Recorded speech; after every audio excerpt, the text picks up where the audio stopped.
So today we're going to talk about soft credits and matching gift credits and how changing defaults within Razor's Edge can affect reports that you run. So the two areas I'm talking about are these two right here. The first one says, do you want gifts credited to the hard credit donor? Do you want gifts credited to the soft credit recipients, or do you want them credited to both?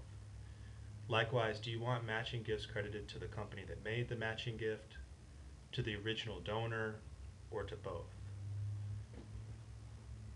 Now, these are the defaults that we use at Lewis and Clark for Razor's Edge. And the big reason we make these the defaults is that this will avoid double counting of gifts. So for financial reports and board reports, it's absolutely essential that we do not double count gifts. But for recognition reports that we run or reports that you might run, it might be appropriate to change those settings. And so we're going to walk through a constituent and a constituent query to demonstrate what happens when we change these values. One thing I want to point out on this gift detail and summary report, like other CAN reports, is that the default when you change to soft credit recipients or both is to use the distribution on the gift as opposed to full amount to all. Now when we get to the query, I'll talk about what the distinction is, but I just simply want to point out that this is the default setting on the CAN report. So if we close out of this and we go to Joseph Pio's record and we look at his gifts, you can see there's 3 gifts on his record. The first one is a gift that was made by Joe's Pizza in August of 1988. It was a $100 gift, but Joseph was soft credited for the full amount, so that's why it shows up on Joseph's record. The second gift in September of '89 was an outright gift made by Joseph for $20, and then that gift was matched by Joe's Pizza at a ratio of 2-to-1 for $40. So there are 3 gifts that show up on Joseph's record, one that he is soft credited for, one that he made outright, and one that's a matching gift pledge from his pizza company. We know that that pledge has not been paid off because it still has an outstanding balance of $40. If we go to this constituent query, all this query says is give me the constituents that are associated with these 3 gifts, which are the 3 that are on Joseph's record.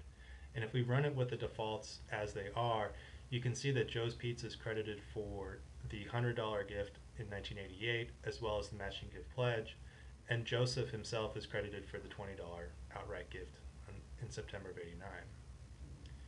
If you go to Tools, Query Options, Gift Processing, you'll see those same settings, and the defaults again are soft credits to donor and matching gifts to matching gift company.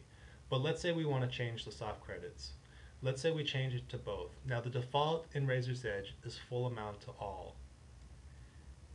You'll likely want to get in the habit of using amount and grid, and here's what the distinction between the two is.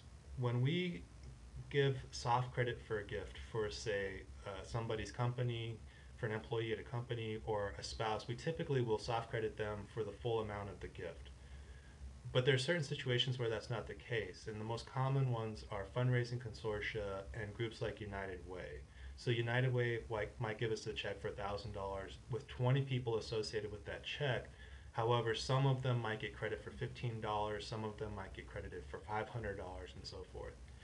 If you use the full amount to all 20 of those people will get credit for $1,000. If you use the amount and grid, they'll just get credit for the amount that they're soft credited for. So if they were only soft credited for $15, they will only get credit in this case for $15. So it's best to get in the habit of using amount and grid. There will be times where it's appropriate for full amount to all, but that's what the distinction is. So if we change that to both, use amount to grid, hit OK, and then run, we can see this gift on 8/22/1988 that came from Joe's Pizza but was soft credited to Joseph shows up for both of them. And we know that the gift has been duplicated in this query because the ID shows up twice.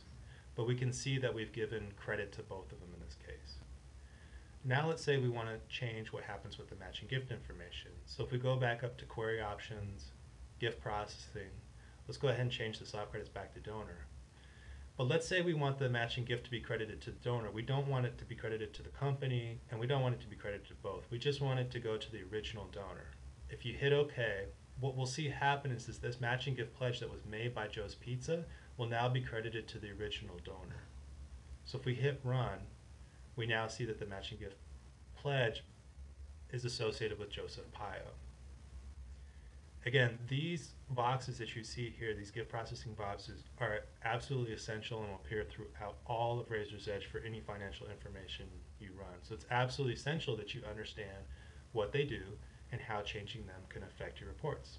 And that's what soft credits and matching gift credits are all about.